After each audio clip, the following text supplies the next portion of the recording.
വിശ്വാസികൾ ആരുടെയെങ്കിലും ഭീഷണികൾക്ക് നടുവിലോ ആരുടെയെങ്കിലും പ്രകോപനങ്ങൾക്ക് മുമ്പിലോ പതറിപ്പോകാതെ അവർ ധീരമായി തന്നെ അവരുടെ നന്മകളുടെ പ്രചരണവുമായി മുന്നോട്ട് പോവുക തന്നെ ചെയ്യും.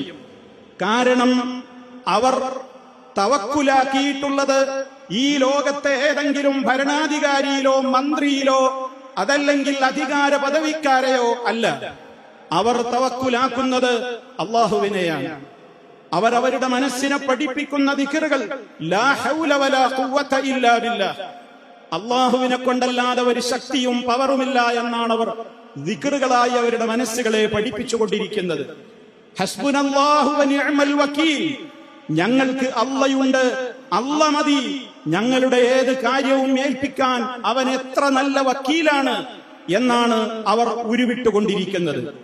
അലല്ലാഹി തവക്കൽനാ, ഞങ്ങൾ അല്ലാഹുവിന്റെ മേൽ സർവവും വരവേൽപ്പിച്ചിരിക്കുന്നു എന്നാണ് അവർ മൊഴിഞ്ഞുകൊണ്ടിരിക്കുന്നത്. അല്ലാഹുമ്മ ലക്കൽ ഹംദു വ ഇലൈക്കൽ മുസ്തകാ വ അൻതൽ മുസ്തആൻ വ ബികൽ മുസ്തഗാസ്. അല്ലാഹുവേ, നിനക്കാണ് സർവസ്തുതിയും ഏത് സമയത്തും ഏത് സാഹചര്യത്തിലും.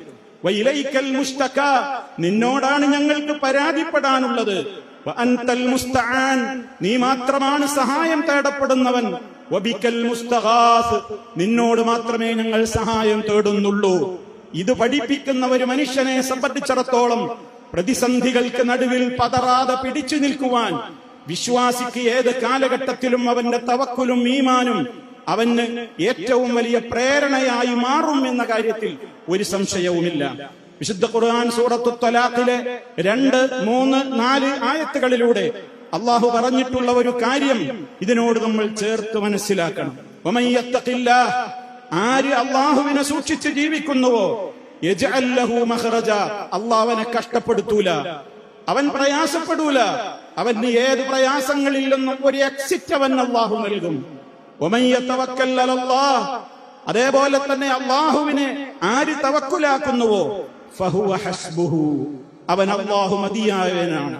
വമൻ യത്തഖില്ലാഹ്, ആര് അല്ലാഹുവിനെ സൂക്ഷിച്ച് പേടിച്ച് ജീവിക്കുന്നുവോ യജ്അൽ ലഹു മിൻ അംരിഹി യുസ്റാ, അവന്റെ കാര്യത്തിൽ അള്ളാഹു അവന് ഞെരുക്കത്തിന്റെ ശേഷം പ്രയാസങ്ങൾക്ക് ശേഷം എളുപ്പത്തെ അള്ളാഹു അവന് പ്രയോജനം പ്രദാനം ചെയ്യും എന്നാണ് പരിശുദ്ധ ഖുർആൻ പഠിപ്പിക്കുന്നത്.